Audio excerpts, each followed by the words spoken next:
Hello guys, welcome back with me. My name is Aaron Ibrahim from 11 Science B. Di sini saya ingin menjelaskan tentang siklus menstruasi dan siklus ovulasi. Jadi yang pertama saya akan menjelaskan siklus ovulasi. Jadi siklus ovulasi itu adalah proses ketika sel telur yang sudah matang dikeluarkan dari ovarium atau indung telur ke tuba falopi untuk dibuahi. Nah, bagaimana proses ovulasi terjadi sih? Nah, selama siklus menstruasi, ovarium akan mempersiapkan sekitar 15 sampai 20 telur matang setiap bulannya. Telur yang paling matang akan dikeluarkan dan dimasukkan ke dalam tuba falopi untuk dibawa menuju rahim. Agar terjadi kehamilan, sel telur ini harus dibuahi oleh sperma. Sel telur dapat bertahan setidaknya selama 24 jam setelah dikeluarkan, sedangkan sperma dapat bertahan dalam vagina hingga 7 hari. Nah, kapan sih ovulasi terjadi? Siklus menstruasi secara normal berkisar antara 25 sampai 30 hari dengan rata-rata siklus 28 hari. Periode masa subur atau ovulasi ini biasanya dimulai di sekitar hari ke-14 dalam siklus menstruasi. Jika siklus menstruasi Anda adalah 28 hari dan teratur setiap bulannya, maka hari ke-14 biasanya bisa dijadikan patokan masa ovulasi. Pada masa ini, Anda bisa berhubungan intim tanpa guna menciptakan kehamilan. Nah, jika Anda memiliki siklus menstruasi yang teratur, Anda bisa melakukan perhitungan kalender haid untuk mengetahui kapan ovulasi terjadi. Caranya adalah dengan menentukan waktu menstruasi Anda selanjutnya, lalu hitung mundur selama 8 sampai 12 hari sebelum tanggal menstruasi tersebut.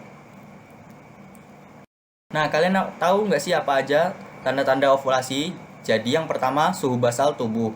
Ovulasi dapat meningkat suhu basal tubuh Anda. Suhu basal tubuh ini sendiri adalah suhu tubuh saat beristirahat. Anda bisa mengukur suhu tubuh Anda saat beristirahat dengan termometer khusus. Lalu, yang kedua ada keputihan. Keputihan ini merupakan lendir leher rahim yang bisa menjadi pertanda bahwa Anda sedang dalam masa subur. Setelah menstruasi Anda selesai, lendir pada leher rahim Anda akan secara perlahan meningkat dan teksturnya akan berubah. Menjelang saat ovulasi, lendir menjadi lebih cair sehingga mempermudah masuknya sperma ke dalam tuba falopi untuk bertemu dengan sel telur.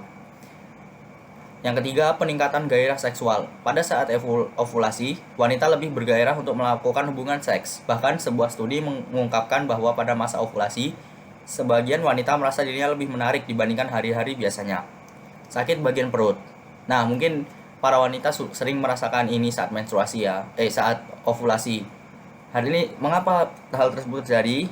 Karena hal tersebut disebut dengan mitral scammers. Sebagian wanita mengaku mereka merasakan sakit di bagian ovarium, yaitu perut bagian bawah. Masa ovulasi. Rasa sakit ini juga muncul di salah satu punggung pada saat ovulasi. Oke. Dengan mengetahui masa ovulasi, Anda dengan mudah merencanakan kehamilan. Namun, bagi Anda kesulitan mengetahui ovulasi karena menstruasi tidak teratur, berkonsultasilah dengan dokter untuk mendapat tips dan cara merencanakan kehamilan yang sesuai dengan kondisi Anda. Oke, sekarang kita masuk yang ke siklus menstruasi. Jadi, siklus menstruasi adalah proses bulanan yang ditandai dengan serangkaian perubahan pada tubuh dan organ reproduksi wanita. Dalam proses ini ada dua hal utama yang terjadi, yaitu menstruasi atau kehamilan. Nah, setiap bulan, ovarium akan melepas sel telur selama proses yang disebut ovulasi. Di saat yang sama, perubahan hormon akan membantu mempersiapkan rahim Anda sebagai cikal bakal tempat untuk bayi dan berkembang. Lalu, menstruasi terdapat 4 fase, yaitu yang pertama, fase menstruasi. Pada fase ini, lapisan dinding dalam rahim yang mengandung darah, sel dinding rahim, dan lendir atau dikenal dengan endometrium meluruh dan keluar melalui vagina. Proses ini dimulai sejak hari pertama siklus menstruasi dimulai dan bisa berlangsung dari selama 4 sampai 6 hari. Yang kedua ada fase folikular. Tahap ini terjadi sejak hari pertama menstruasi sampai memasuki fase ovulasi. Di tahap ini, ovarium memproduksi folikel yang berisi sel ovum atau sel telur. Pertumbuhan folikel ovarium kemudian menyebabkan endometrium semakin tebal. Fase ini terjadi pada hari ke-10 dari 28 hari dalam sebuah siklus menstruasi. Yang ketiga ada fase ovulasi. Pada fase ini sel telur dilepaskan untuk siap dibuahi oleh sperma. Sel telur yang telah matang bergerak ke tuba falopi dan menempel di dinding rahim. Sel telur ini umumnya hanya bertahan hanya 24 jam saja. Lalu selanjutnya ada fase luteal. Setelah fase ovulasi, folikel yang telah pecah mengeluarkan sel telur akan membentuk korpus luteum yang memicu peningkatan hormon progesteron untuk mempertebal lapisan dinding rahim. Oke. Sekian dari saya. Thank you.